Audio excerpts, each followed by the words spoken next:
అందరికీ ప్రైజ్ లాడండి.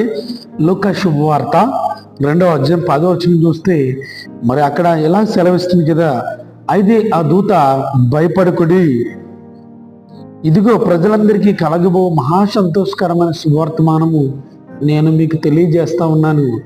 దావీదు పట్టణమందు నేడు రక్షకుడు మీ కొరకు పుట్టి ఉన్నాడు, ఈయన ప్రభు అయిన క్రీస్తు. ఆమేన్. అయితే ప్రభునందు ప్రియులారా, ఈరోజు చాలా మందికి చూస్తే అనేక విషయాలపై, తమ భవిష్యత్తుపై, తమ జీవితాలపై మరి భయపడుతూ ఉంటారు. ఉద్యోగాలు రాలేదని, లేదా పిల్లలు పుట్టలేదని, లేదా వ్యాపారంలో అభివృద్ధి లేదని ప్రతి దానికి భయపడుతూ ఉంటారు. కానీ దేవాతి దేవుడు బైబిల్లో 365 రోజులు భయపడకుడి భయపడకుడి అని వ్రాయించారు. ఈ మాట, ఈ శుభవచనము మరి ఈరోజు ఈ వాగ్దానం మనందరి జీవితంలో నెరవేరును గాక. ఆమె.